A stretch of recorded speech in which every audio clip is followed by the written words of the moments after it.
আল্লাহ আমার রব, এই রবি আমার সব। দামে দামে তুন মনে তারি অনুভব।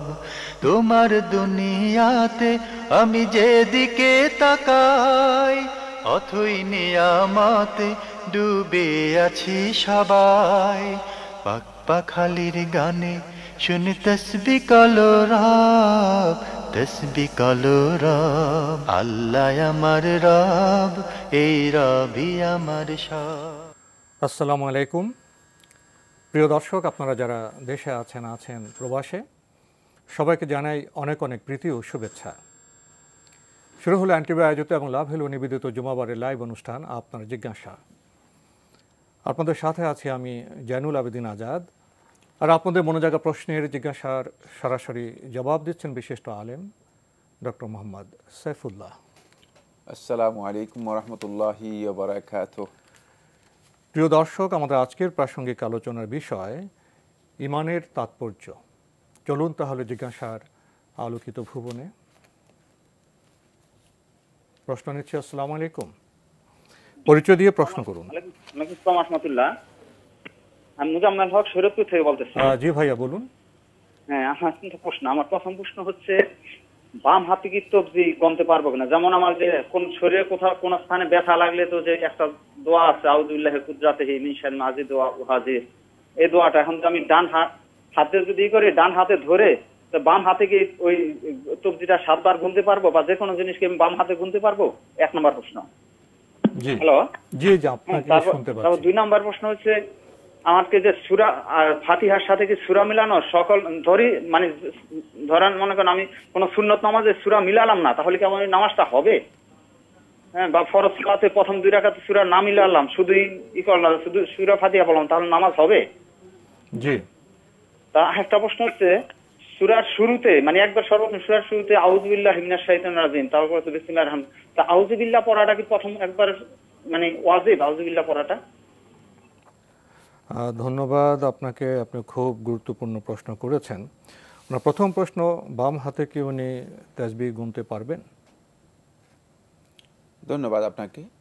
তাসবিহের মানে সুন্নাহ বা আদব হচ্ছে যেটা, সেটা হলো তাসবিহ আমরা যখন গণনা করব তখন ডান হাতেই গণনা করব। কারণ নবী সাল্লাল্লাহু আলাইহি ওয়াসাল্লাম কানা ইউহিব্বুত তায়াম্মুনা ফি কুল্লি শাই। বেশিরভাগ ক্ষেত্রেই নবী সাল্লাল্লাহু আলাইহি ওয়াসাল্লাম তায়াম্মুন অর্থাৎ ডান দিকটাকে পছন্দ করতেন বেশি। ডানটাকেই নবী সাল্লাল্লাহু আলাইহি ওয়াসাল্লাম ব্যবহার করতেন। সুতরাং ভালো কাজগুলো যেগুলো রয়েছে খাবারের ক্ষেত্রে, পানীয়ের ক্ষেত্রে এবং এই ধরনের যেই ইবাদতের বিষয়গুলো রয়েছে সেগুলোর ক্ষেত্রে নবী সাল্লাল্লাহু আলাইহি ওয়াসাল্লাম ডানকেই প্রাধান্য দিতেন। সহিহ হাদিস দ্বারা সাব্যস্ত হয়েছে যে উত্তম হচ্ছে, আদব হচ্ছে ডানকে ব্যবহার করা।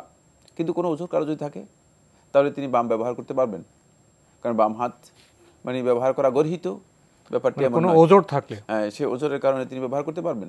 যেমন আপনি উল্লেখ করেছেন, একটি ওজর স্পষ্ট করেছেন, সেটা হচ্ছে ডান হাতে উনি বাম হাতটা ধরে ডান হাতে যখন কোনো ব্যথার স্থানে তিনি হাত দিয়ে রাখবেন, তখন বাম হাত দিয়ে তিনি 7 বার আউযুবিল্লাহি ওয়া কুদরাতিহি মিন শাররি মা আজিদু আহাদের এটি পড়তে পারেন। আর এটি 7 বার পড়ার জন্য আসলে বাম হাতে গণনা করারও প্রয়োজন নেই।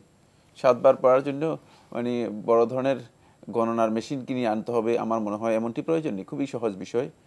আমরা খুব মানে সহজ সরল বিষয়কে অনেক জটিল কঠিন করার জন্য আমরা চেষ্টা করি। মনে মনে গণা যায়। 7 বার কোনো ব্যাপারই নয়, 7 বার 10 বার এটি কোনো বিষয় নয়। যদি সেটা 1000 বারের কথা হতো তাহলে হয়তো বিষয়টি আপনার জন্য কঠিন হয়ে যেত, তাহলে আপনার গণনা করার জন্য প্রয়োজন দেখা যেত। কিন্তু 7 বারের বিষয়টি খুবই সহজ। আমার মনে হচ্ছে এটি তাকাল্লুফ বলা হয় থাকে কোনো ক্ষেত্রে মানে কৃত্রিমভাবে মানে বাড়াবাড়ি করা।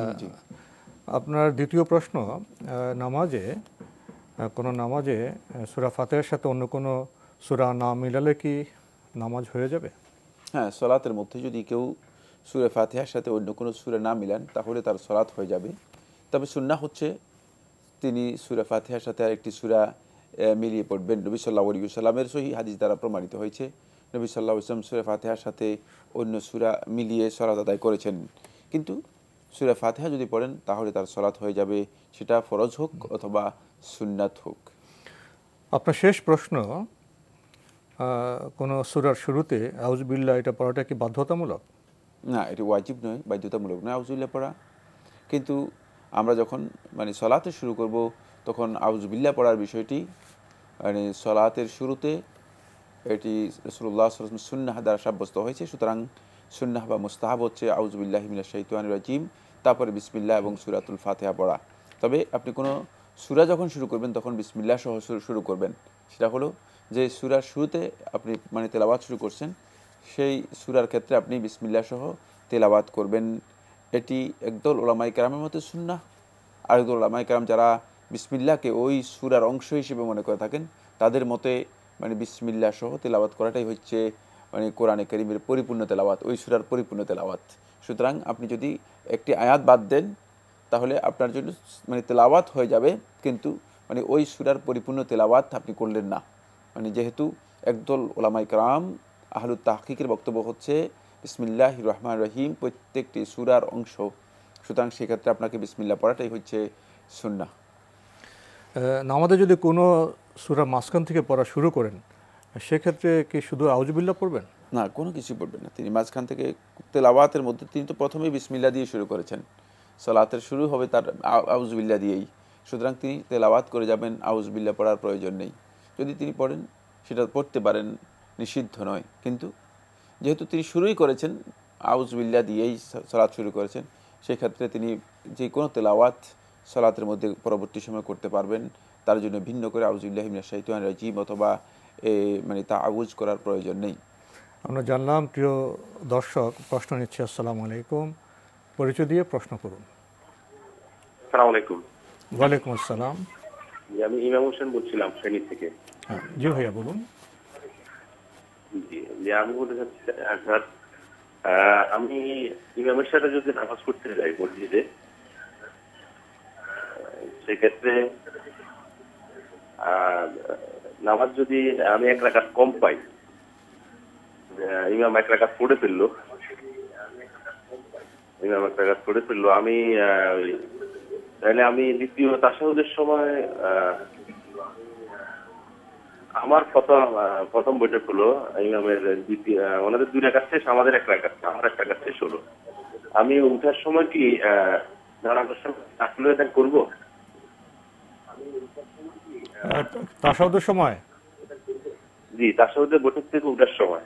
জি, কারণ নামাজে ইমাম সাহেব দ্বিতীয় রাকাতের বৈঠক থেকে উঠলেন, আমি 1 রাকাত শেষে উঠলাম, আমি 1 রাকাত পাইনি। সেক্ষেত্রে কি আমি কি রাফুল হোসেন করবো ওঠার সময়, উঠে দাঁড়ানোর সময়? রাফিয়া দিন। জি জি, ধন্যবাদ আপনাকে। পেয়েছেন তো প্রশ্ন? প্রশ্ন পেয়েছি। মানে তাশাহুদ থেকে ওঠার সময় রফুল ইয়াদাইন করবেন কিনা, এই মর্মে আবু হুরায়রা রাদিয়াল্লাহু আনহু বর্ণিত যে হাদিসটি রয়েছে, সেই হাদিস থেকে বোঝা যায় যে যখন রাসূলুল্লাহ সাল্লাল্লাহু আলাইহি ওয়াসাল্লাম তাশাহুদ থেকে রাসূলুল্লাহ সাল্লাল্লাহু আলাইহি ওয়াসাল্লাম উঠতেন, তখন রাসূলুল্লাহ সাল্লাল্লাহু আলাইহি ওয়াসাল্লাম ওঠার সময় রফুল ইয়াদাইন করতেন। সুতরাং এই সময় রফুল ইয়াদাইন করাটাও যারা সুন্নাহ বলেছেন তাদের মতে এটি সুন্নাহ, কোনো সন্দেহ নেই।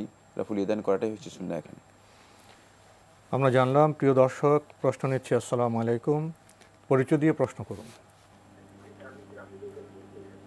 হ্যালো, আসসালামু আলাইকুম। ওয়ালাইকুম আসসালাম। আমার নাম নাসিরউদ্দিন মোহাম্মদ খোরশেদ। আমি দেশের বাইরে আমেরিকায় থাকি। তো আমার প্রশ্ন হচ্ছে যে আমি একটা রেস্টুরেন্টে জব করি।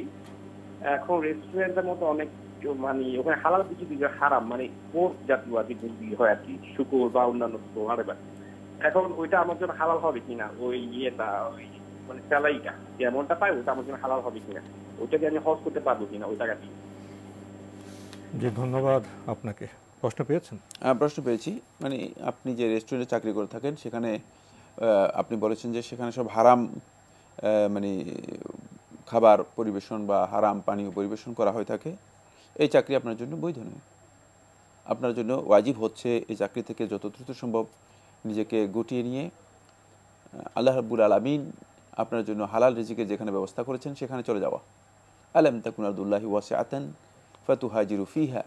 আল্লাহ রাব্বুল আলামিন আমাদেরকে প্রশ্ন করছেন যে গোটা পৃথিবী এত বিস্তারিত প্রশস্ত পৃথিবী কি তোমার জন্য উন্মুক্ত ছিল না, যে সেখানে তুমি গিয়ে মানে তোমার রিজিক তালাশ করতে পারতে?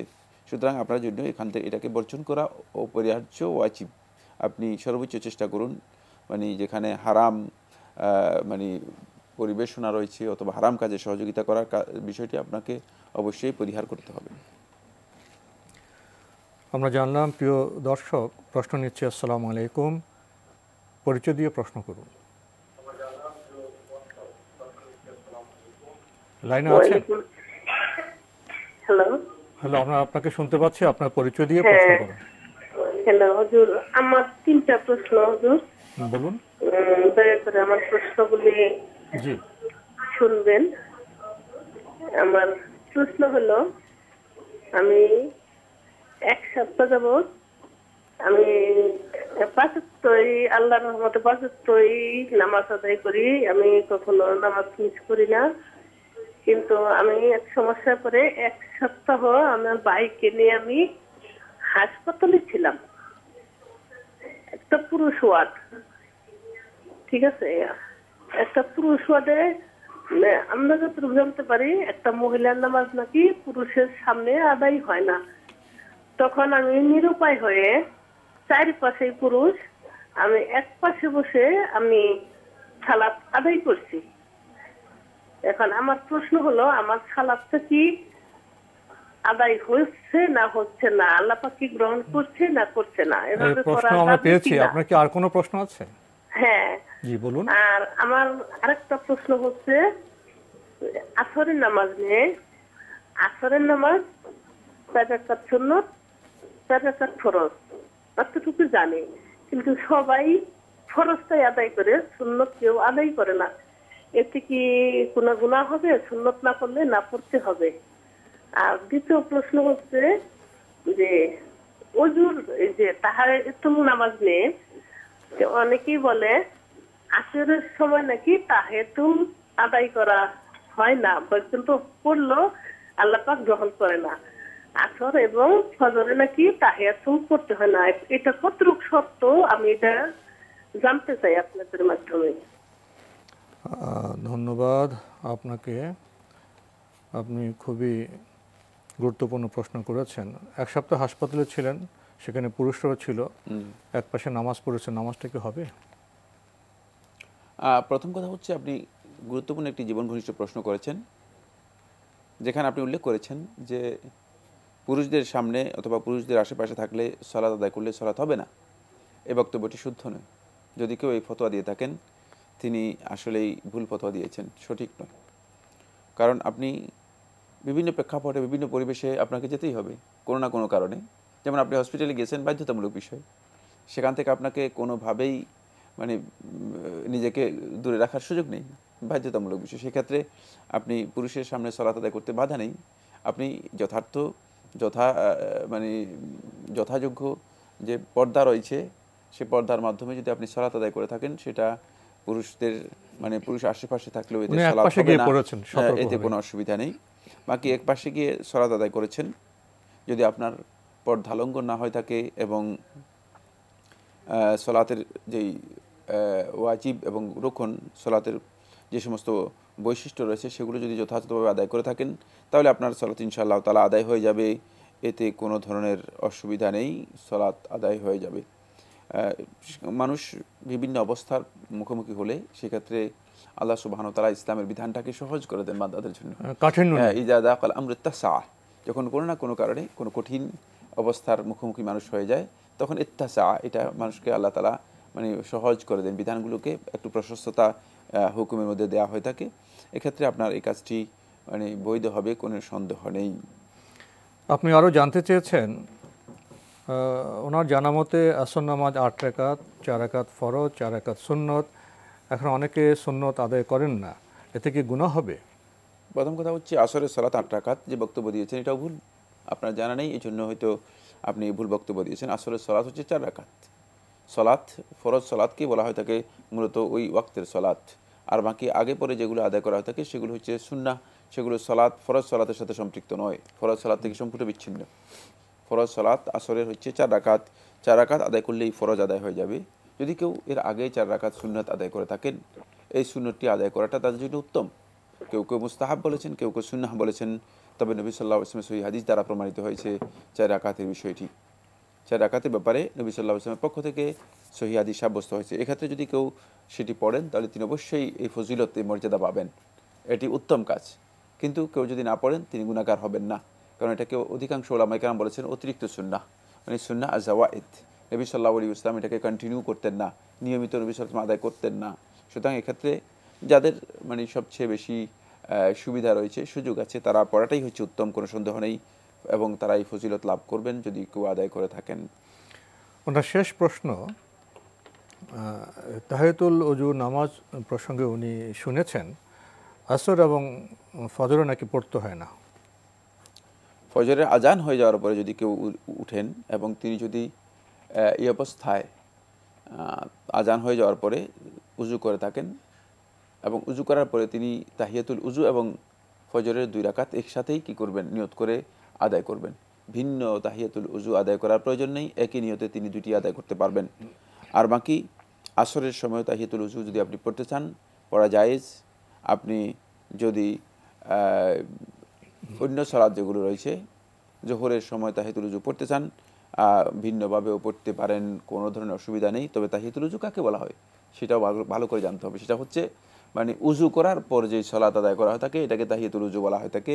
শুধুমাত্র উজু করার পরে কেউ যদি তাহিয়াতুল উজু আদায় করে থাকেন, কিন্তু উজু করার পরে যদি তিনি কোনো মানে সুন্নত সালাত আদায় করে থাকেন তাহলে তিনি তাহিয়াতুল উজু একসাথে নিয়ত করবেন, মানে তাহিয়াতুল উজু এবং সুন্নাত একসাথে নিয়ত করে আদায় করবেন। এর জন্য ভিন্ন 2 রাকাত আদায় করার প্রয়োজন নেই।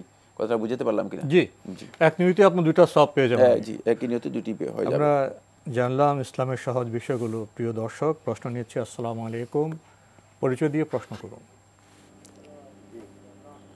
সাইদুর রহমান জামালপুর থেকে বলছিলাম। জি ভাইয়া বলুন। আমার নাম মোহাম্মদ সাইদুর রহমান, জামালপুর থেকে বলছিলাম। জি ভাইয়া বলুন। আমার প্রশ্ন হলো যে চেয়ারে বসে নামাজ পড়া শরীয়ত সম্মত কিনা, বিধি সম্মত কিনা? আমার প্রশ্ন হলো চেয়ারে বসে নামাজ পড়া। জি, আপনার প্রশ্ন আমরা পেয়েছি। আপনার কি আর কোনো প্রশ্ন আছে? জি না, এই ধন্যবাদ আপনাকে। চেয়ারে বসে নামাজ কি শরীয়ত সম্মত? ধন্যবাদ এই ভাইকে। চেয়ারে বসে সালাত আদায় করার বিধানটি ওজরের মাসআলা, মানে কারো যদি অসুস্থতা থাকে তাহলে তার জন্য বৈধ হতে পারে, কিন্তু সেই পদ্ধতি মানে জানতে হবে যে তার অসুস্থতা কি। মানে এটা কমন বক্তব্য নয় যে চেয়ারে বসে সালাত আদায় করাটা বৈধ অবৈধ, এটি নয়। মানে তার অসুস্থতা কি তার উপর নির্ভর করবে তিনি কিভাবে সালাত আদায় করবেন। তবে এমন অসুস্থ যদি কেউ হয় যে তিনি মানে জমিনে মাটিতে তিনি বসতে পারছেন না, মাটিতে বসা তার পক্ষে সম্ভব নয়, অথবা মাটিতে বসে তিনি সিজদা দেওয়ার মতো সামর্থ্য রাখেন না শারীরিক অসুস্থতার কারণে, সেটা কোমরের ব্যথা হতে পারে অথবা হাঁটুর ব্যথা হতে পারে বা অন্য কিছু হতে পারে, তাহলে তার জন্য চেয়ারে বসে সালাত আদায় করা জায়েজ। কিন্তু এই বিষয়টি স্পষ্ট হতে হবে যে আসলে তার সমস্যা কি। মানে যদি এই ধরনের কোনো সমস্যা না থাকে, তিনি হাঁটতে চলতে উঠতে বসতে কোনো ধরনের সমস্যা নেই, ইচ্ছাকৃতভাবে চেয়ারে বসে সালাত আদায় করছেন, তাহলে তার সালাত হবে না, কোনো সন্দেহ নেই। সুতরাং এই মাসআলাটি ওজরের মাসআলা। ওজর কাকে বলা হয় থাকে? ওজর হচ্ছে মানে এমন মানে শারীরিক এমন অসামর্থ্যতা, মানে এমন অসুস্থতা যে অসুস্থতার কারণ অক্ষমতা, যে অসুস্থতা বা অক্ষমতার কারণে তিনি শরীয়তের সুনির্দিষ্ট কোনো বিধান পালন করতে অক্ষম হচ্ছেন। সেটা সিজদা হতে পারে, রুকু হতে পারে, অথবা মানে নিচে যে বৈঠক রয়েছে বৈঠক হতে পারে, যে কোনো একটি সলাতের। সেই ক্ষেত্রে তাকে ততটুকু অনুমোদন দেওয়া হবে, ততটুকু তাকে ছাড় দেওয়া হবে যেই কাজটি করতে তিনি অপারগ, যে কাজটি করতে তিনি অক্ষম। কিন্তু সব কাজে তাকে কি দেওয়া হবে না, মানে রুখসত দেওয়া হবে না। রুখসত ততটুকুই দেওয়া হবে, সেটা হচ্ছে যে এই কাজে তিনি অক্ষম সেই কাজটা তাকে কি করা হবে, অনুমতি দেওয়া হবে। কিন্তু তার ক্ষেত্রে এই বিধান প্রযোজ্য হবে ওয়াল মাকদুরু লা ইয়াসকুতু বিসাকিত, যেই কাজটি করার মতো তার সক্ষমতা আছে, সামর্থ্য রয়েছে, করতে পারেন, সেটি তার কাছ থেকে কোনোভাবেই বাদ পড়বে না, সেটা সাকেত হবে না, সেটাকে অবশ্যই তাকে পালন করতে হবে। আমরা জানলাম। প্রিয় দর্শক, প্রশ্ন নিচ্ছি। আসসালামু আলাইকুম, পরিচয় দিয়ে প্রশ্ন করুন। হ্যাঁ, ম্যাডাম মহাখালী থেকে বলছি। জি ভাইয়া বলুন। আমার প্রশ্ন হচ্ছে, অনেকে মোবাইল দিয়ে মসজিদে ঢুকে মোবাইল বন্ধ করে না, নামাজে দাঁড়িয়ে আবার পকেট থেকে রিটার্ন আসলে মোবাইল বাইর করে মোবাইল অফ করে, এটা কি নামাজের কোনো ইখতিলাফ হচ্ছে, সমস্যা হচ্ছে কিনা এটা? আর 2 নম্বর প্রশ্ন হচ্ছে, আমি একটা প্রতিষ্ঠানে চাকরি করি, আমাদের লাঞ্চ টাইম হচ্ছে 1:10, মসজিদ পর্যন্ত আসতে আমি প্রথমে সুন্নতটা পড়তে পারি না, ওইটা সুন্নত কি পরে পড়লে হবে কিনা, এই দুটো প্রশ্ন। ধন্যবাদ আপনাকে। আপনি তো খুব জীবন ঘনিষ্ঠ প্রশ্ন করেছেন। মোবাইল যেন এখন মানুষের জন্য খুবই অপরিহার্য হয়ে গেছে, এটা এখানেও ভাবনার বিষয় আছে কতটা অপরিহার্য। তো অনেকে মসজিদে যান মোবাইল নিয়ে, এটা বন্ধ করে যান না, রিংটোন হয়, আবার বের করে বন্ধ করেন। এই যে কার্যক্রম, এটা কেমন? প্রথম কথা হচ্ছে,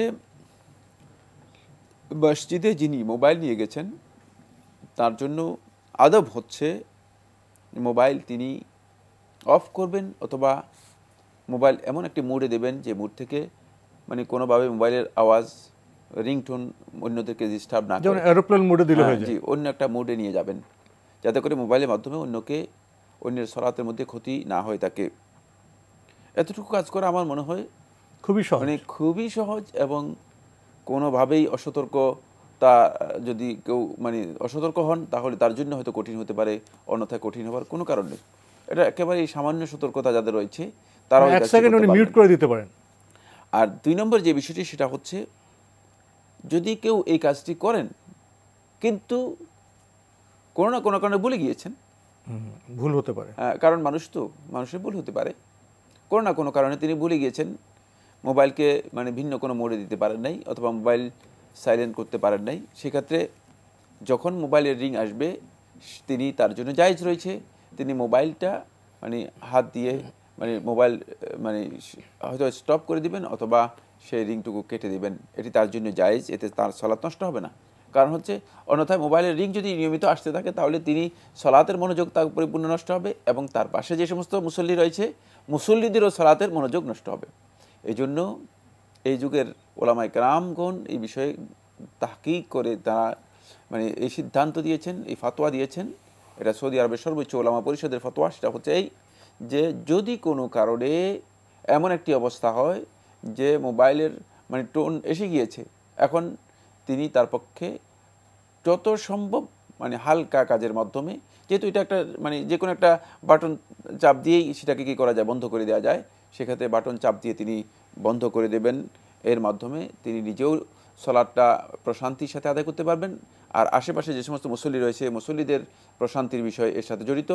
আরেকটি বিষয় রয়েছে, যদি এ ধরনের আওয়াজ হয় তাহলে ইমাম সাহেবও কিন্তু সলাতের মধ্যে অমনোযোগী হয়ে যেতে পারেন, এবং ইমাম সাহেবের কেরাতের জন্য মানে সমস্যা তৈরি হতে পারে। এবং অনেকে দেখা যায় যে এই একাধারে যদি এই ধরনের 2-3টি মোবাইল বেজে ওঠে তাহলে সলাতের সকলেরই সমস্যা হতে পারে। তাই এই বিষয়টি সলাতের মাসলাহাতের জন্য যদি কোনো কাজ হয় সে কাজটি করা ইসলামী শরীয়তের মধ্যে জায়েজ, এই জন্য ওলামায়ে কেরাম এই ফতোয়া দিয়েছেন। আমরা বিরতিতে যাব, তবে তার আগে একটি প্রশ্নের আমরা সংক্ষেপে জবাব দেওয়ার চেষ্টা করব।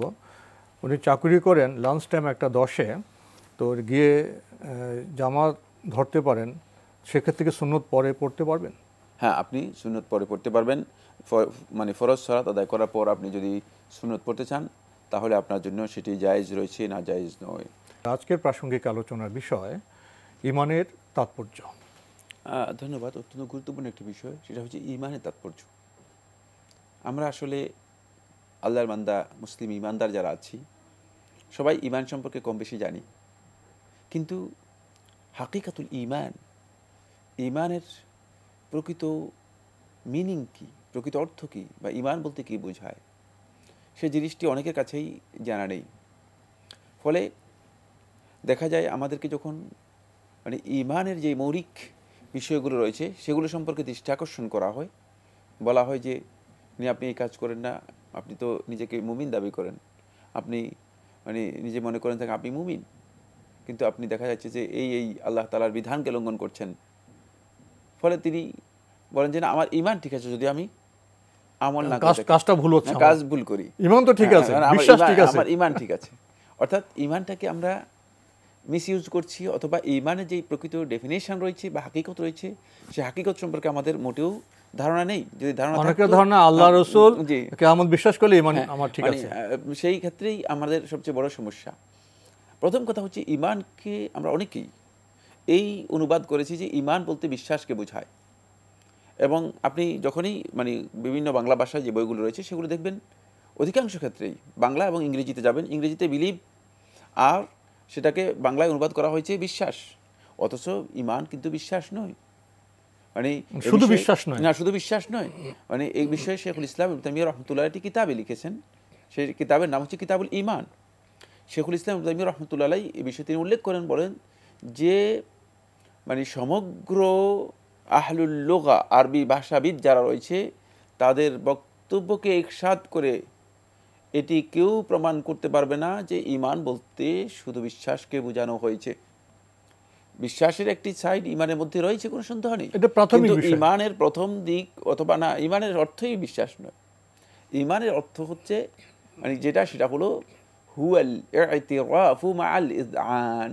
ঈমানের প্রকৃত অর্থ কি? ঈমানের প্রকৃত অর্থ হচ্ছে আপনি কোনো জিনিস মেনে নিয়ে তার স্বীকৃতি প্রদান করবেন, এটাকে ঈমান বলা হয়।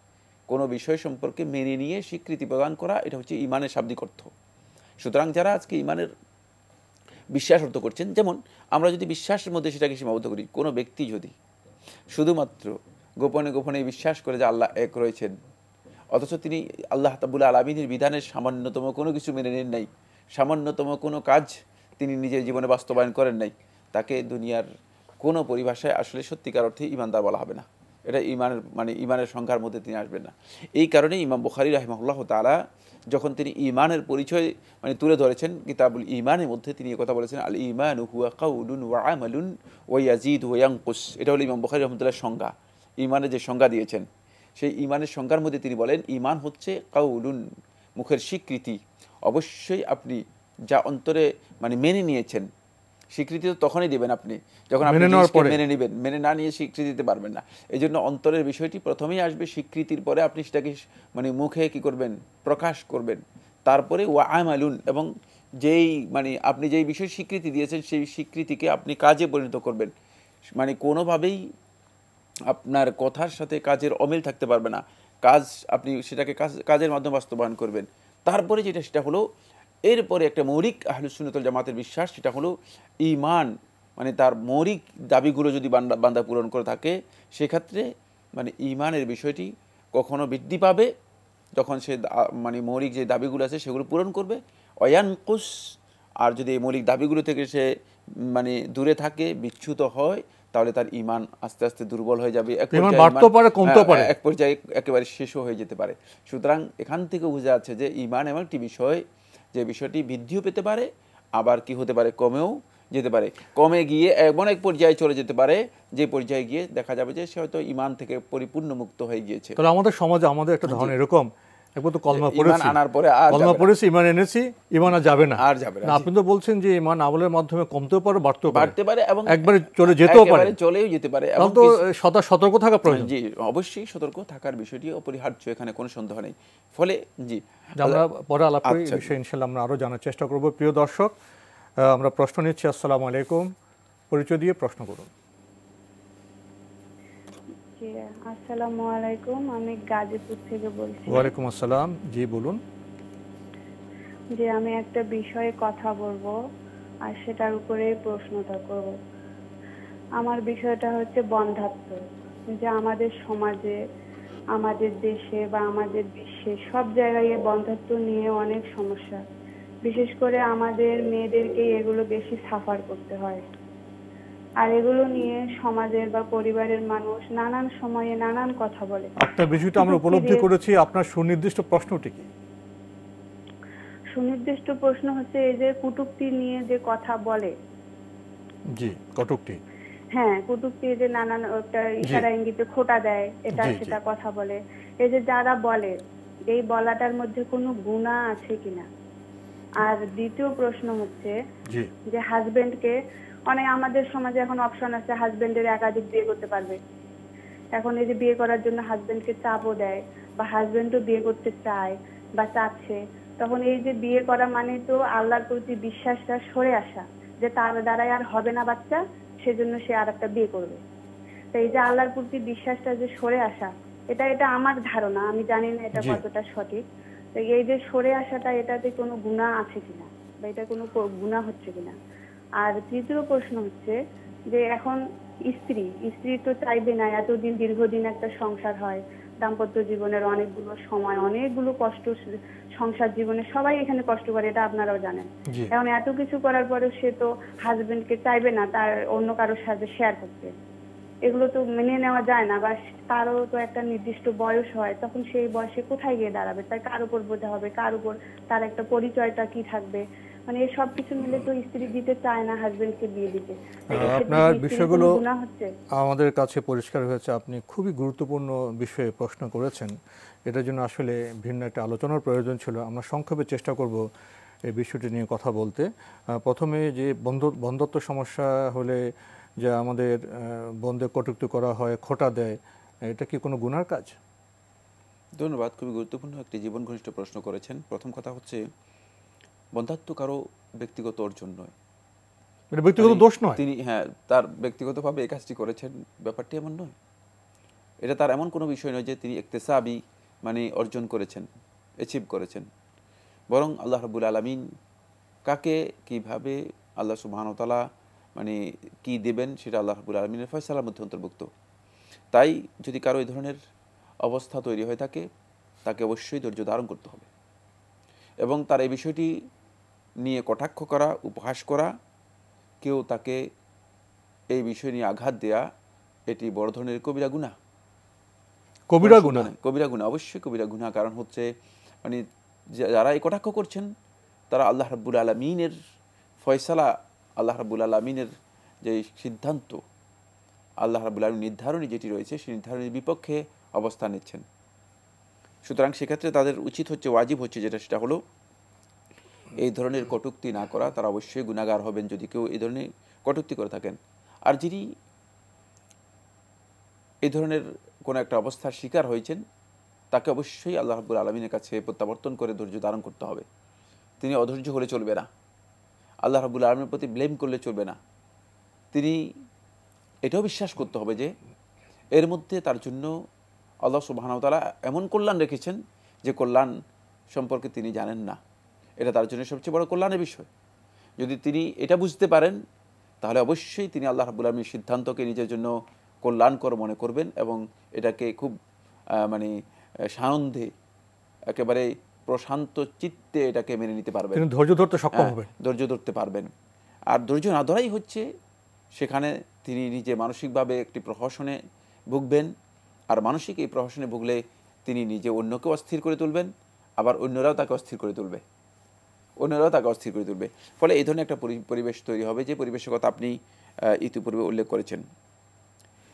দ্বিতীয় যে প্রশ্নটি আপনি করেছেন সেটা হলো, আপনি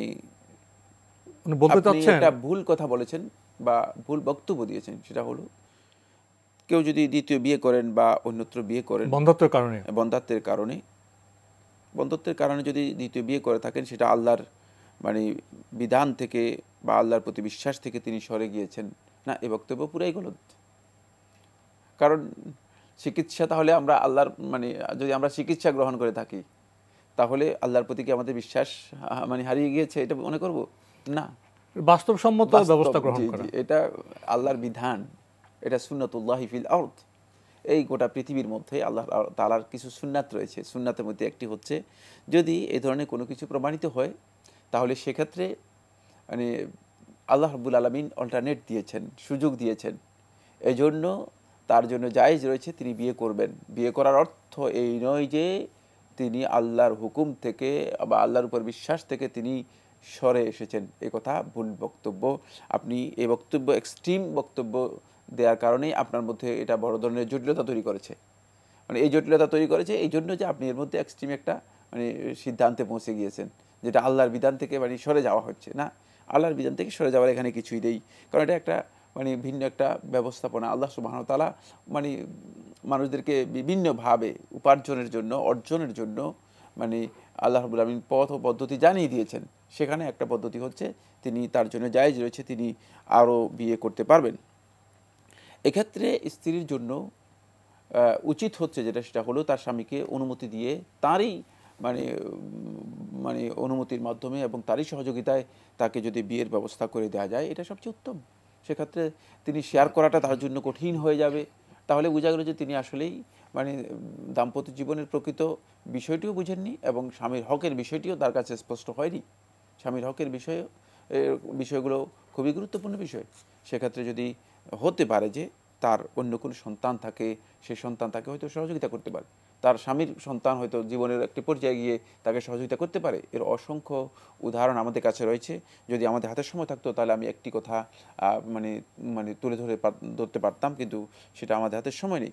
এক্ষেত্রে আপনার জন্য মানে কোনোভাবেই স্বামীর উপর বার্ডেন হওয়া অথবা তাকে বাধ্য করা অথবা তার উপর কোনো ধরনের মানে যদি তিনি বিয়ে না করেন তাহলে এটা তার ব্যক্তিগত বিষয়, কিন্তু যদি তিনি বিয়ে করতে চান এটা তার এখতিয়ারের মধ্যে রয়েছে। ইসলামী শরীয়ত তাকে অনুমোদন দিয়েছে।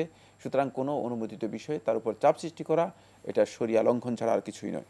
এখানে একটি বিষয় আপনার সামনে আমি তুলে ধরতে চাই। এই বোনের শেষের যে প্রশ্নটি সেটি এরকম যে এতদিন কষ্ট করে দাম্পত্য জীবনযাপন অব্যাহত রেখেছেন, এখন তিনি স্বামী আরেকটি বিয়ে করবেন, তিনি শেয়ার করতে চাচ্ছেন না। আপনি বলেছেন যে এই দৃষ্টিভঙ্গি সঠিক নয়। এখানে স্বামী তো দ্বিতীয় বিয়ে করতে পারবে, কিন্তু সেখানে তো শর্ত আছে যে তাকে ইনসাফ করতে হবে। আমাদের সমাজে দেখা যায় যে দ্বিতীয় বিয়ে করার পর প্রথম স্ত্রীকে অবজ্ঞা করা হয়, তার প্রতি ইনসাফ করা হয় না, দায়িত্ব পালন করা হয় না। যদি ইসলামসম্মত আচরণে স্বামী যদি প্রথম স্ত্রীর প্রতি যদি ইনসাফ করতে পারেন, তার মর্যাদা রক্ষা করতে পারেন, তাহলে আমাদের সমাজে এখন যে একটি ধারণা যে দ্বিতীয় বিয়ে করলে বোধহয় আমি অনেক বঞ্চিত হব, মজলুম হব, সে ধারণা থাকতো না। এটা তো ভুল ধারণা। এটা তো মানে প্রশ্নই আসে না যে ইসলাম এই ধরনের কোনো বিষয় অনুমোদন দিয়েছে, মানে ইনসাফ প্রশ্নই আসে না। আপনার এই বক্তব্য প্রশ্নই আসে না। এটা হলো একেবারে ভুল একটি ধারণা। আমার যেটা আমি আপনার সামনে পেশ করতে চাচ্ছি একেবারে ভুল ধারণা। জি, ইসলাম তো অনুমতি বিয়ের অনুমতি দিয়েছে, সেটা হচ্ছে আদলের ভিত্তিতে, অবশ্যই ইনসাফ। আমি সেই বিষয়টি বলছি। আমাদের সমাজকে, আমাদের তো প্রশ্ন তো জবাব তো আমাদের সমাজের মানুষের কাছে, আমাদের প্রশ্ন জবাব তো আমাদের সমাজ থেকে বিচ্ছিন্ন হবে না। আমাদের সমাজে দেখা যায় যে দ্বিতীয় বিয়ে করার পরে প্রথম স্ত্রী তার অধিকার পায় না। কেন পাবে না? আমাদের সমাজের কথা বলছি, এটা তো জুলুম। আমি সেটাই বলছি, আমাদের সমাজে জুলুম করা হয় বলে ইসলাম তো বলেছে তুমি বিশ্বাস করি না দ্বিতীয় বিয়ে করতে পারো, কিন্তু প্রথম স্ত্রীর সাথে ইনসাফ করতে হবে। ইনসাফ করলে তার দ্বিতীয় স্ত্রীর পক্ষে তো আশঙ্কা থাকবে না। মাসালা এখানে আসবেই না। জি, এই মাসালার প্রশ্নই আসে না, কারণ এটি ইসলামে অনুমোদনই দেয় না। যদি জুলুম হয় থাকে সেখানে ইনসাফ করতে পারবে না, তাকে প্রথম স্ত্রীর প্রতি দিবেই না, প্রশ্নই আসে না। সমাজে যেটা আছে যে ইনসাফ করা, সেটা করা যাবে না। ইসলামে জুলুমের কোনো অনুমোদনই নেই। জি, সেটাই ইসলামের যে শর্ত, দ্বিতীয় বিয়ে স্বামী করতে পারবেন, কিন্তু প্রথম স্ত্রীর প্রতি কোনো জুলুম করতে পারবেন না। আমরা বিষয়টি সম্পর্কে জানলাম। প্রিয় দর্শক, প্রশ্ন নিচ্ছে। আসসালামু আলাইকুম, পরিচয় দিয়ে প্রশ্ন করুন। আসসালামু আলাইকুম। ওয়ালাইকুম আসসালাম।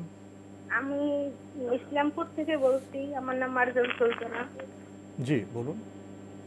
তো আমার প্রশ্ন হয়েছে, আমাদের তো ছেলে হোক মেয়ে হোক 9-10 বছরেই নামাজ রোজা ফরজ হয়ে যায়। তো সেক্ষেত্রে যদি কোনো ছেলে মেয়ে নামাজ রোজা কাজা করে, মানে যখন তার মানে স্বাবলম্বী হয়, 18-19 বছর হয়, তখন যদি সে বুঝতে পারে যে আমি কাজা করছি, তো এগুলো আমার এখন করা উচিত, মানে করা উচিত, তো সেক্ষেত্রে সে এগুলো কিভাবে আদায় করবে? 18-19 বছর হয়ে গেলে কি হবে?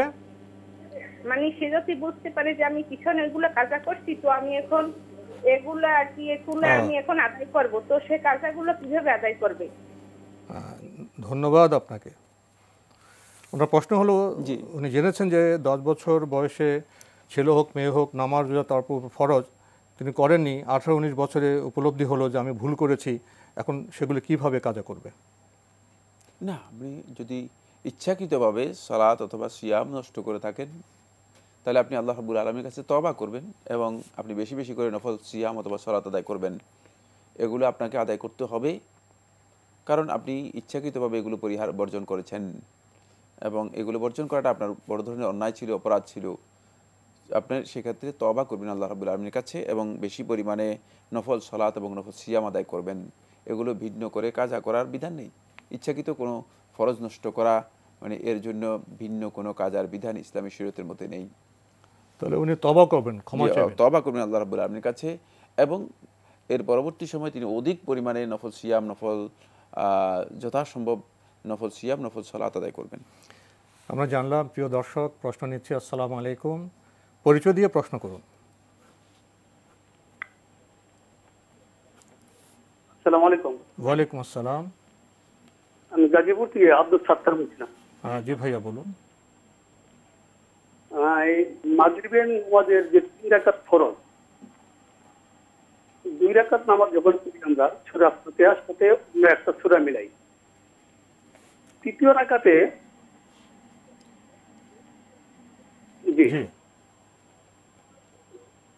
তৃতীয় রাকাতে সূরা ফাতিহার সাথে কি আরো একটা সূরা মিলিত হবে, না ওই শুধু সূরা ফাতিহায় পড়লে চলবে? ধন্যবাদ আপনাকে।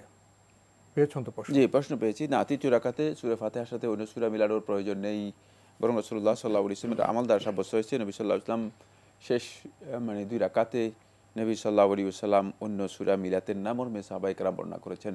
2 জন সাহাবী এই বিষয়ে বর্ণনা করেছেন এবং সহিহ রিওয়ায়াত দ্বারা সাব্যস্ত হয়েছে যে সূরা মিলাতেন না। তাই উত্তম হচ্ছে সূরা না মিলানোই, সুন্নাহর অনুসরণ করা। কারণ আমরা ইবাদতের বৈশিষ্ট্য, ইবাদতের ধরন, প্রকৃতি এটা আমরা জানবো আল্লাহ রাসূল সাল্লাল্লাহু আলাইহি ওয়াসাল্লামের আমল থেকে। রাসূলুল্লাহ সাল্লাল্লাহু আলাইহি ওয়াসাল্লাম যেহেতু মিলাতেন না, সুতরাং না মিলানোটাই হচ্ছে এখানে উত্তম। যদি কেউ মিলান তার জন্য এটা জায়েজ, না জায়েজ না।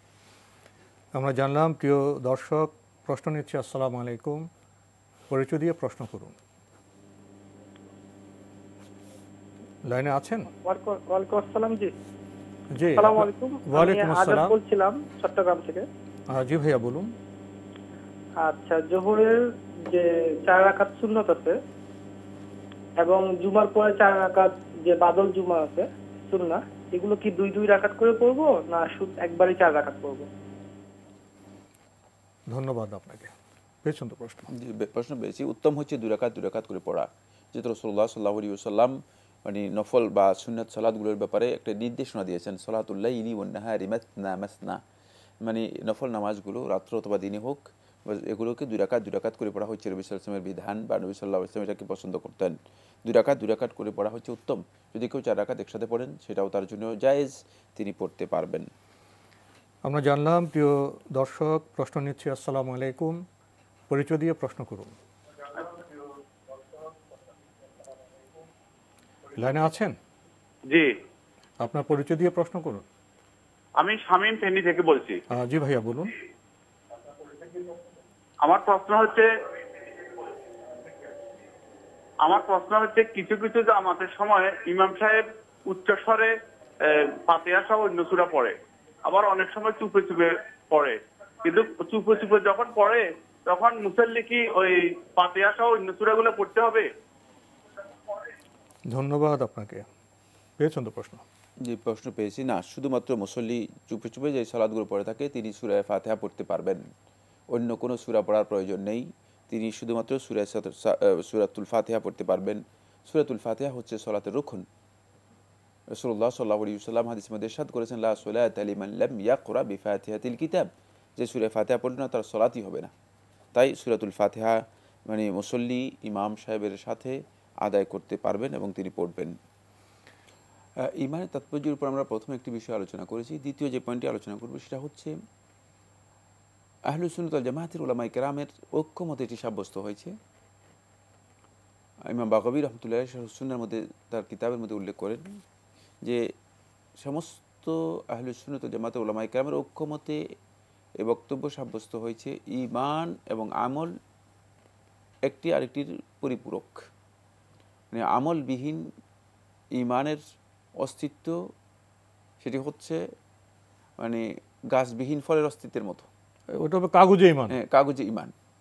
ফলে এই ধরনের ঈমানের মাধ্যমে মানে শুধুমাত্র ঈমানদার নিজেকে দাবি করা যাবে, প্রকৃত ঈমানদার হতে পারবে না।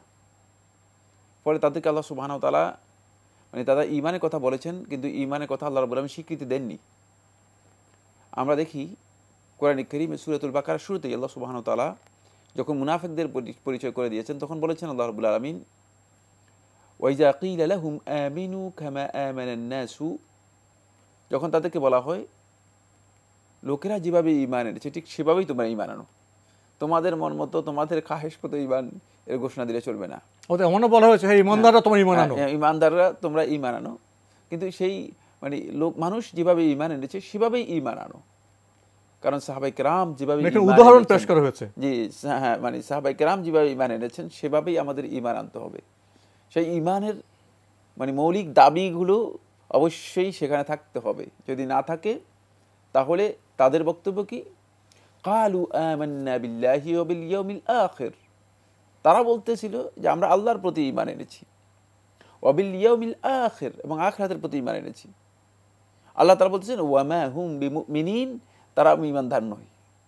তো কোথায় মানে বোঝা গেল যে মানে ঈমানের বিষয়টি মানে কোথায় গিয়ে সমস্যা তৈরি হয়েছে, তারা বলতেছে তো আমরা আল্লাহর প্রতি ঈমান এনেছি, আখিরাতের প্রতি ঈমান এনেছি, কিন্তু আল্লাহ তাআলা বলতেছেন ওমা হুম বিমুমিনিন, তারা ঈমানদার নয়।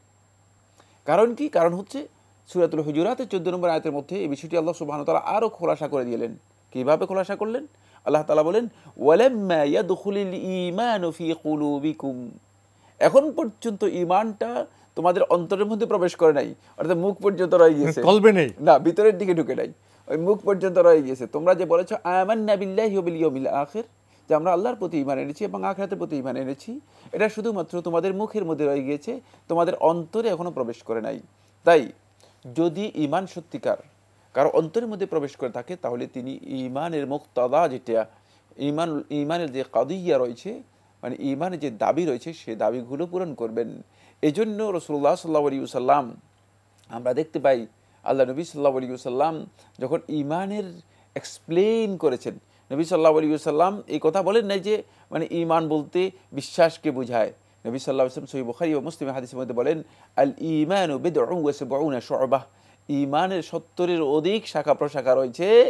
আ'লাহা কাউলু লা ইলাহা ইল্লাল্লাহ, এর সর্বোচ্চ স্টেজ হচ্ছে, স্তর হচ্ছে আল্লাহ রাব্বুল আলামিনের তাওহীদের ঘোষণা দেয়া, তাওহীদকে নিজের জীবনে বাস্তবায়ন করা, মানে ওয়া আদনাহা ইমাতাতুল আযা আনিত তারিক, আর এর চেয়ে সব ছোট যে স্টেজটা সেটা হচ্ছে রাস্তা থেকে মানুষের কষ্টদায়ক জিনিস দূর করা, ব্যাপক বিষয়। তাহলে এটাকে রাসূলুল্লাহ সাল্লাল্লাহু আলাইহি ওয়াসাল্লাম কিভাবে ঈমানের পরিচয় দিয়েছে, এখান থেকে আমরা বুঝতে পেরেছি আমরা আসলেই সেই ঈমান আমাদের জীবনে বাস্তবায়ন করা দরকার, যে ঈমান রাসূলুল্লাহ সাল্লাল্লাহু আলাইহি ওয়াসাল্লাম আমাদেরকে শিখিয়ে গেছেন। প্রিয় দর্শক, আমরা উপলব্ধি করলাম ঈমান বিষয়ে আমাদের আরও জানতে হবে, আরও সময় ব্যয় করতে হবে। প্রশ্ন নিচ্ছি। আসসালামু আলাইকুম। প্রিয় দর্শক, পরিচয় দিয়ে প্রশ্ন করুন। হ্যালো, আসসালামু আলাইকুম। আমি চিটং থেকে বলতেছি। ওয়ালাইকুম আসসালাম। হামিদা বেগম। জি বলুন। আমার দুইটা প্রশ্ন। আমি অনেক দিন রোজা থাকতে পারি না, এখন আমার 40 ইয়ার্সের উপরে হয়েছে, নামাজ পড়ি নাই, কিন্তু এখন আল্লাহর রহমতে নিয়মিত নামাজ পড়ি, কিন্তু আগেরগুলো আমি কি করবো, এটার জন্য আমি অনেক কষ্ট ভোগ করতেছি। আর দ্বিতীয় প্রশ্ন, আমরা হেজাব পরি, সালোয়ার কামিজ পরি, তবে অনেক সময় হাফ হাতা থাকে, তো হেজাবটা বড় করে পরি, ওইভাবে নামাজ পড়লে হবে কিনা? ফুল হাতা যদি না পড়ি, যদি হাফ হাতা থাকে, আমি অনেক বড় হেজাব দিয়ে নামাজ পড়ি, নামাজটা আমার হবে কিনা? ধন্যবাদ আপনাকে, আপনি খুবই জীবন ঘনিষ্ঠ প্রশ্ন করেছেন। আমরা অনেকে তো অসচেতন থাকি, দীর্ঘদিন হয়তো নামাজ পড়িনি, রোজা রাখিনি, একসময় অনুভূতি হলো, অনুতপ্ত হলাম, এখন কি করবেন? আমরা এর আগেও মনে হয় একটি প্রশ্নের উত্তরের মধ্যে স্পষ্ট করেছি, সেটা হলো তিনি যদি ইচ্ছাকৃতভাবে এই সালাতগুলো ত্যাগ করে থাকেন, না পড়ে থাকেন, এবং এই সিয়াম পালন না করে থাকেন, তাহলে তিনি আল্লাহ রাব্বুল আলামিনের কাছে সত্যিকার তওবা করবেন। তুবু ইলাল্লাহি তাওবাতান নাসুহা, তোমরা আল্লাহ রাব্বুল আলামিনের কাছে তওবা করো, একেবারেই খালেস তওবা, যেই তওবার মধ্যে কোনো ধরনের পাপাচার নেই, যে তওবার মধ্যে কোনো ধরনের ভিন্ন কোনো অন্তরের মধ্যে ইচ্ছা নেই, এ ধরনের তওবা তোমরা করো। অকৃত্রিম তওবা, আন্তরিক তওবা। যদি সত্যিকার আল্লাহ রাব্বুল আলামিনের কাছে আমরা আমাদের আন্তরিকভাবে তওবা করতে পারি, আল্লাহ রাব্বুল আলামিন তো আমাদের অন্তরগুলো দেখেন, না আমি বলতে পারবো না, আপনি বলতে পারবেন না, কিন্তু আল্লাহ তাআলা তো জানেন। সুতরাং সেই তওবা করলে আল্লাহ সুবহানাহু ওয়া তাআলা বান্দাকে ক্ষমা করে দেবেন। আল্লাহ তো ক্ষমাশীল। বাকি এখানে আপনার আল্লাহ তাআলার পাওনা তো রয়ে গিয়েছে, আল্লাহ রাব্বুল আলামিনের হকগুলো তো রয়ে গিয়েছে। এই হকগুলো আপনি কিভাবে আদায় করবেন? শরীয়তের বিধান কি? এই হকগুলো আদায় করার পদ্ধতি হচ্ছে অধিক পরিমাণে আপনি নফল সিয়াম, নফল সালাত, অধিক পরিমাণে দান খয়রাত, নফল যে ভালো কাজগুলো আছে সেগুলো অধিক পরিমাণে করার জন্য চেষ্টা করবেন। কারণ আপনার যে ঘাটতিটুকু রয়েছে, ঘাটতিগুলো পূরণ করতে হবে। তো ঘাটতি পূরণ করবেন কিসের মাধ্যমে? ঘাটতি পূরণ করার পদ্ধতি হচ্ছে সেটা হলো অধিক পরিমাণে আপনি নফল সিয়ামের মাধ্যমে, অধিক পরিমাণে নফল সালাতের মাধ্যমে আপনি এই ঘাটতি পূরণ করার জন্য চেষ্টা করবেন, আর আল্লাহ রাব্বুল আলামিনের কাছে বেশি বেশি করে তওবা এবং ইস্তেগফার করবেন। কেউ যে উমরি কাজার কথা বলে, না, এই ধরনের বিধান রাসূলুল্লাহ সাল্লাল্লাহু আলাইহি ওয়াসাল্লামের নির্দেশনা থেকে সাব্যস্ত হয়নি। কারণ আল্লাহ রাসূল সাল্লাল্লাহু আলাইহি ওয়াসাল্লামের সময় একেবারে বৃদ্ধ বয়সে এসে আমর ইবনে জুমুহ রাদিয়াল্লাহু তাআলা আনহু জীবনের শেষ সায়ান্নে, মৃত্যুর অল্প কিছুদিন আগে তিনি কি করেছেন? ইসলাম গ্রহণ করেছেন। নবী সাল্লাল্লাহু আলাইহি ওয়াসাল্লাম কথা বলেন নাই যে আমর ইবনে জুমুহ, তুমি তোমার আগের যে এত বছরের যত নামাজ আছে সবগুলো নামাজ আদায় করে থাকো, নামাজ আদায় করো অথবা সিয়াম পালন করো। নবী সাল্লাল্লাহু আলাইহি ওয়াসাল্লামের কাছে এটি সাব্যস্ত হয়নি। নবী সাল্লাল্লাহু আলাইহি ওয়াসাল্লাম সাহাবায়ে কেরামদের মধ্যে কাউকে কথা বলেন নাই, কারণ শরীয়তের কাওয়া এর বিধান শুধুমাত্র সুনির্দিষ্ট কারণ উল্লেখ করা রয়েছে, কেন কাজা করতে হবে সেই কারণ নির্দিষ্ট করা রয়েছে। এটা কাজায়ের কারণ নেই, কারণ হচ্ছে ইচ্ছাকৃতভাবে তিনি কি করেছেন? ইচ্ছাকৃতভাবে কোনো বিধান লঙ্ঘন করার অর্থ হচ্ছে তিনি বড় ধরনের অপরাধী, বড় ধরনের অপরাধী। তাহলে বোন এখন তওবা করবেন এবং আর নামাজ কাজা করবেন না, বেশি বেশি উনি নফল সাদকা করবেন, নফল নামাজ করবেন, নফল সিয়াম, নফল সালাত। উমরে কাদা যে কথা আছে সেটা না, এই ধরনের বিধান বা এই ধরনের বক্তব্য নবী সাল্লাল্লাহু আলাইহি ওয়াসাল্লামের সুন্নাহ অথবা সাহাবায়ে কেরামের বক্তব্যের মাধ্যমে মানে পূর্ববর্তী আলেমদের বক্তব্যের মাধ্যমেও সাব্যস্ত হয়নি। এবং দ্বিতীয় প্রশ্ন হলো, উনি এখন নামাজ পড়ছেন, উনি সালোয়ার পরেন, কামিজ পরেন, কামিজ যদি হাফ হাতা হয় আর তার উপর দিয়ে যদি বড় হিজাব দিয়ে আবৃত হয়ে নামাজ পড়েন, সে নামাজ কি হবে? কোনো অসুবিধা নেই। মানে এর জন্য শর্ত নয় যে মানে কামিজ আপনার মানে ফুল হাতা হতে হবে। আপনার মানে শরীরে যেই মানে যে জিনিসগুলো আপনার জন্য মানে ঢাকা সলাতের মধ্যে অপরিহার্য, সেগুলো যদি আপনি ঢেকে নেন, সেটা আপনি কি দিয়ে ঢাকলেন সেটা প্রশ্ন নয়। সেগুলো যদি ওড়না দিয়ে হতে পারে, চাদর দিয়েও হতে পারে, অন্য কিছু দিয়ে হতে পারে, সেগুলো যদি ঢেকে নেন তাহলে আপনার সালাত হয়ে যাবে।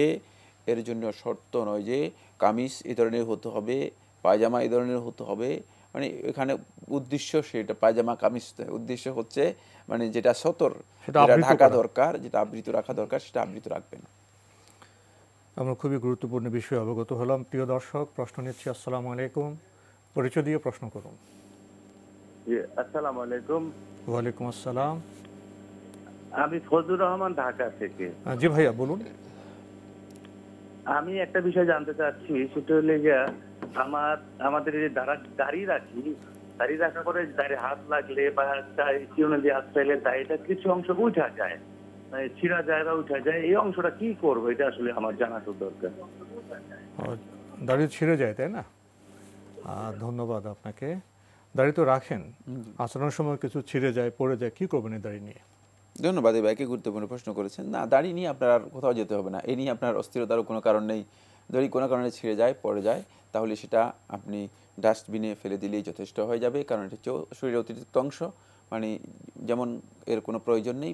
অপ্রয়োজনীয় জিনিস কোনো কারণে অনিচ্ছাকৃত যদি ছিঁড়ে যায় অথবা পড়ে যায়, অথবা দাড়ি কারো পড়ার অভ্যাস আছে যে পড়ে যাচ্ছে, সেক্ষেত্রে সেটা তিনি ফেলে দিবেন।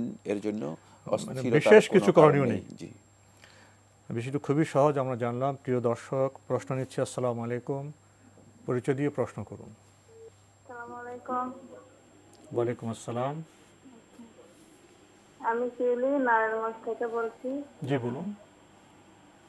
যদি মানে একজন টেলারি করে, ওগুলো বেঁচে যাওয়া কাপড় কি সে ব্যবহার করতে পারবে? আপনাকে বুঝতে পারলাম না, আপনি কি আবার একটু রিপিট করবেন, জোরে বলবেন? দর্জির কাজ করে, দর্জি। জি জি, দর্জির কাজ করে, তাহলে সে বেঁচে যাওয়া কাপড়গুলো কি সে ব্যবহার করতে পারবে? ও, কাজ করার পর যে কাপড়টা বেঁচে যায়? হ্যাঁ হ্যাঁ। ধন্যবাদ আপনাকে। দর্জি কাজ করে, কাজ করার পর কিছু বেঁচে যায় কাপড়, সেটা কি উনি ব্যবহার করতে পারবেন? না, এখানে প্রথম কথা হচ্ছে যদি কাপড় এতটুকু বেঁচে যায় যে কাপড় দিয়ে তিনি অন্য কিছু করতে পারবেন, সেক্ষেত্রে তাকে বলতে হবে যে আপনার এতটুকু কাপড় বেঁচে গিয়েছে, এটাকে আপনি মানে অন্য কিছু করবেন কিনা। যদি তিনি বলেন যে না, আমার এটা দরকার নেই, আপনি রেখে দেন, তাহলে এটা দিয়ে আপনি মানে কিছু করতে পারেন। কিন্তু যদি কাপড় এমন হয় যে দিয়ে আসলে তিনি কোনো ধরনের পোশাক তৈরি করতে পারবেন না, 2 ইঞ্চি 3 ইঞ্চি 4 ইঞ্চি কাপড়, সেক্ষেত্রে মানে ইসলামী শরীয়তে এটাকে ইজনে আম বলা হয় থাকে। এটা আল ইজনুল আম যদি থাকে, তাহলে সেক্ষেত্রে তিনি এটা ব্যবহার করতে পারবেন, তার জন্য ব্যবহার করা জায়েজ রয়েছে। মাজালাতুল আহকামুল আদলিয়ার মধ্যে এই বিষয় সম্পর্কে বলা হয়েছে, যদি আল ইজনুল আম থাকে ফাইন্নাহু লা ইউনাফি দামান, এটা মানে শরীয়তের মধ্যে ইজনুল আমটাই যথেষ্ট। যদি সেক্ষেত্রে ভিন্নভাবে অনুমোদন নেওয়ার কোনো প্রয়োজন নেই, ভিন্নভাবে এই কথা বলার দরকার নেই যে মানে আপনার এই জিনিস রয়ে গিয়েছে, তার কাছ থেকে আবার ভিন্ন অনুমতি নিতে হবে। যেহেতু মানে সামান্য জিনিস যদি মানুষের বেঁচে যায়, মানুষ সেটা গ্রহণ করার জন্য চেষ্টা করে না। কিন্তু মানুষের বিবেকে বলে দিবে যে এরকম কাপড় বেঁচে গেলে কিছু করা যায়, সেক্ষেত্রে অনুমতির প্রয়োজন আছে। জি, আর 2 ইঞ্চি 1 ইঞ্চি সেটাতে কিছু বাড়ানো যাবে না। সামান্য কতটুকু কাপড় যদি এমন হয় যে যেগুলো আসলে কেউ কোনোভাবেই মানে গুরুত্বপূর্ণ না, গুরুত্ব দেয় না, অথবা কোনো কিছু করা যায় না, সেটি তিনি যদি ব্যবহার করেন, এটি তারা যদি ব্যবহার করেন না, জায়েজ নয়, জায়েজ রয়েছে। আমরা জানলাম। প্রিয় দর্শক, প্রশ্ন নিচ্ছি। আসসালামু আলাইকুম, পরিচয় দিয়ে প্রশ্ন করুন। আসসালামু আলাইকুম। ওয়ালাইকুম আসসালাম। আচ্ছা, আমি বরিশাল থেকে কাউসার সুফিয়ান বলছি। জি ভাইয়া বলুন। আচ্ছা, আমার প্রশ্নটি হচ্ছে যে চুলের মধ্যে যে আমরা কলপ ব্যবহার করি, জি, সেটি ব্যবহার করা কি যাবে কিনা বা অজু হবে কিনা, বা এতে নামাজের কোনো ক্ষতি হবে কিনা? ধন্যবাদ আপনাকে। প্রশ্ন পেয়েছেন তো? প্রশ্ন পেয়েছি। তিনি বলেছেন চুলের মধ্যে আমরা কলপ ব্যবহার করি, এটি ব্যবহার করা যায় কিনা, উজু হবে কিনা, নামাজ হবে কিনা। চুলের মধ্যে কলপ ব্যবহার করা যায়, আর এতে উজুও হবে, নামাজও হয়ে যাবে, কোনো ধরনের নিষিদ্ধ নেই। সেটা চুলের যেই মানে কালার রয়েছে সেই কালার হতে হবে, এমন কোনো কালার হতে পারবে না যেটা মানে একটা আস্তরণ তৈরি হয়ে থাকে, যার মাধ্যমে মানে সন্দেহ হতে পারে যে মানে একটা বড় ধরনের আস্তরণ রয়েছে। আর চুলের কালারগুলো মূলত এগুলোর মধ্যে ওই ধরনের আস্তরণ থাকে না। কিন্তু এক্ষেত্রে উত্তম হচ্ছে যেটা, সেটা হলো মানে পরিপূর্ণ কালো, এটাকে পরিহার করা। আমরা জানলাম। প্রিয় দর্শক, প্রশ্ন নিচ্ছি।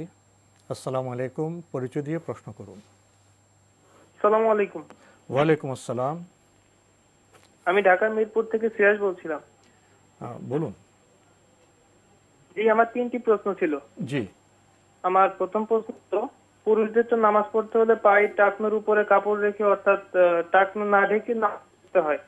এখন আমি যদি ওযু করার পর পায়ে মোজা পরে নামাজ পড়ি, তাহলে কি আমার নামাজ হবে?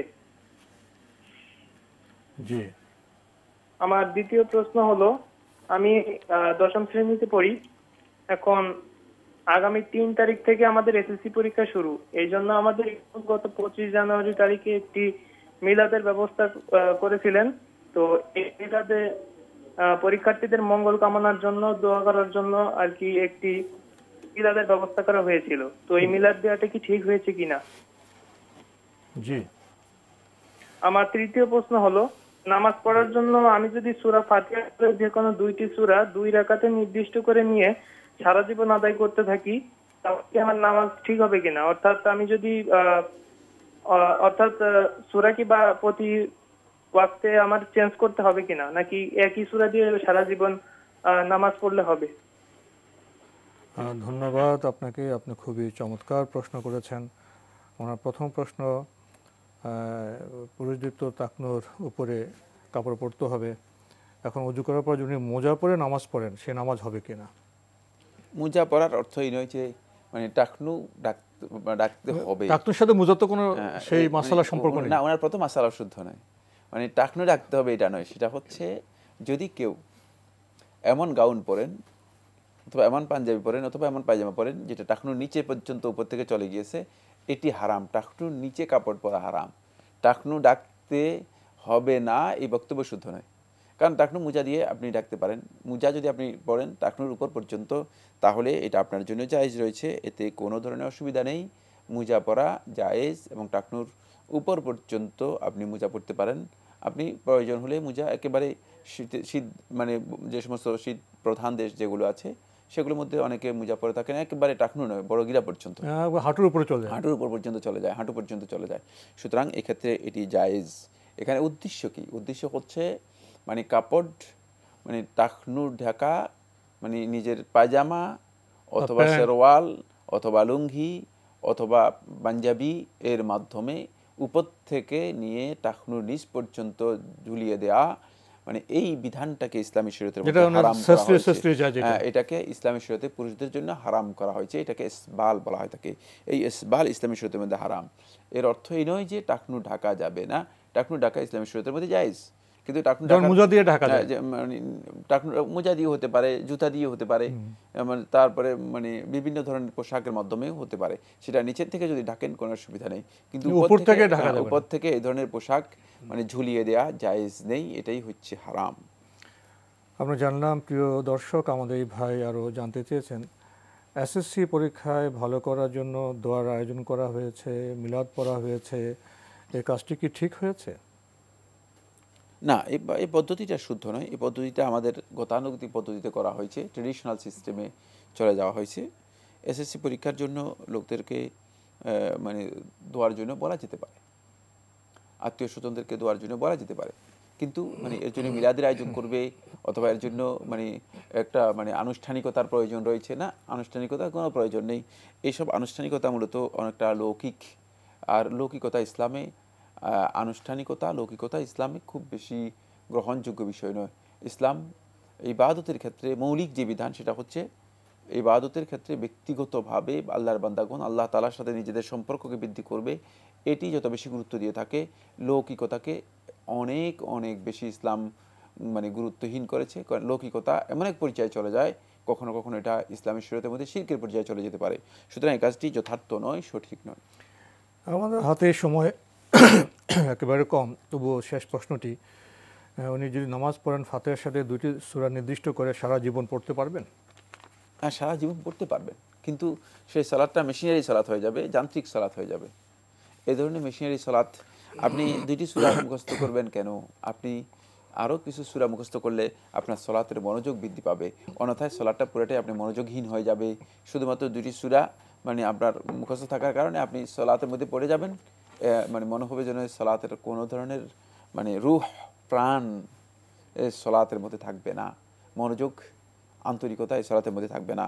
কিন্তু আপনার সালাত হবে বটেই, কিন্তু সালাতের মধ্যে সালাতের প্রকৃত প্রাণ যেটা খুশু, সেই মানে অন্তরের বিনয় ও বিহবলতা, মানে একটা ভীতি, এটি সালাতের মধ্যে আপনি খুঁজে পাবেন না। এই জন্য সালাতের সূরা চেঞ্জ করলে মনোযোগটা সালাতের মধ্যে বৃদ্ধি হয়ে থাকে, এটাও সালাতের একটা গুরুত্বপূর্ণ দিক। প্রিয় দর্শক, সময়ের কারণে আমরা আজকে আর প্রশ্ন নিতে পারছি না, তবে আপনাদের অবগতির জন্য জানাতে পারি আপনার জিজ্ঞাসা অনুষ্ঠানটি সপ্তাহে রবি, সোম, মঙ্গল, বুধ এই 4 দিন বিকেল 5:30টায় সম্প্রচার হয়ে থাকে। ওইসব অনুষ্ঠানে আপনাদের মনোজাগা প্রশ্ন চিঠির মাধ্যমে, ইমেলের মাধ্যমে পাঠাতে পারেন। আমাদের ঠিকানা পরিচালক আপনার জিজ্ঞাসা, এনটিভি বিএসএসসি ভবন, 7ম তলা, 102 কাজী নজরুল ইসলাম অ্যাভিনিউ, কারওয়ান বাজার, ঢাকা 1215। ইমেল অ্যাড্রেস আপনার জিজ্ঞাসা @ntvbd.com। আপনারা আমাদের অনুষ্ঠানে এনটিভি অনলাইনেও দেখতে পারবেন, ভিজিট করুন www.ntvbd.com। এছাড়া ইউটিউবে এবং আমাদের ভেরিফাইড ফেসবুক পেজে অনুষ্ঠান দেখতে পারবেন। সবশেষে রয়েছে গ্রন্থ পরিচিতি। আমাদের আজকের গ্রন্থের নাম কিতাবুজ জুহুদ, গ্রন্থের অনুবাদ রাসূলের চোখে দুনিয়া, মূল লেখক ইমাম আহমদ ইবনু হাম্বল, অনুবাদ করেছেন শায়খ জিয়াউর রহমান মুন্সি।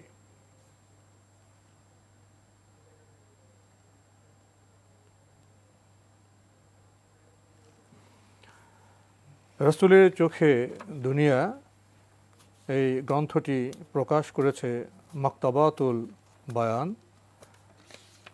সূচি রয়েছে রাসূলের চোখে দুনিয়া, মুহাম্মদ সাল্লাল্লাহু আলাইহি ওয়াসাল্লাম ও দুনিয়া, আদম আলাইহিস সালাম ও দুনিয়া, নূহ আলাইহিস সালাম ও দুনিয়া, ইব্রাহিম আলাইহিস সালাম ও দুনিয়া, আরও রয়েছে সুলাইমান আলাইহিস সালাম ও দুনিয়া, ঈসা আলাইহিস সালাম ও দুনিয়া, আরও গুরুত্বপূর্ণ অনেক বিষয়। গুরুত্বপূর্ণ এই বইটির দাম 275 টাকা মাত্র। কেউ সংগ্রহ করতে চাইলে টেলিফোন নম্বরে যোগাযোগ করতে পারেন।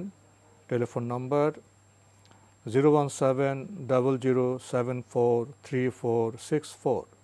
আবারও বলছি 01700743464। রাসূলের চোখে দুনিয়া, যদি সংক্ষেপে কিছু বলতেন। রাসূলের চোখে দুনিয়া, আমরা জানি যে রাসূল সাল্লাল্লাহু আলাইহি ওয়াসাল্লাম দুনিয়ার প্রতি তার একটি দৃষ্টি ছিল। ইচ্ছা করলে তিনি দুনিয়ার সমস্ত সম্পদ তার হাতের মুঠোয় নিয়ে আসতে পারতেন, কিন্তু দুনিয়ার প্রতি তার এই মোহ ছিল না। উহুদ পাহাড়কে যদি স্বর্ণে পরিণত করে তার পেছনে চালিয়ে দেওয়ার তিনি ইচ্ছা করতেন, আল্লাহ রাব্বুল আলামিন করে দিতেন, কিন্তু সেটি হয়নি। আমাদের সময় শেষ। বরং আয়েশা রাদিয়াল্লাহু তাআলা বলেন, রাসূলুল্লাহ সাল্লাল্লাহু আলাইহি ওয়াসাল্লামের মৃত্যু হয়েছে এমন অবস্থায় যে তার ঘরে বাতি জ্বালানোর মতো অবস্থা ছিল না। সুতরাং দুনিয়ার প্রতি আমাদের দৃষ্টি আর রাসূলের দৃষ্টি, এই বিষয়গুলো একটু তুলনামূলক আমাদের বোঝা উচিত। তো আজকে আমাদের এখানে শেষ করতে হচ্ছে। আপনাকে অনেক ধন্যবাদ। আপনাকে অনেক ধন্যবাদ। দুনিয়া হলো কাজের জায়গা, ফলভোগের জায়গা পরকাল। প্রিয় দর্শক, দেখা হবে ইনশাআল্লাহ আগামী জুমাবার একই সময়ে। প্রিয় দর্শক, মহান আল্লাহ আমাদের সবাইকে নিরাপদে রাখুন, রাখুন শান্তিতে। আসসালামু আলাইকুম। আল্লাহ আমার রব, এই রবি আমার সব, দামে দামে তুন মনে তারি অনুভব। আল্লাহ আমার রব, এই রবি আমার সব।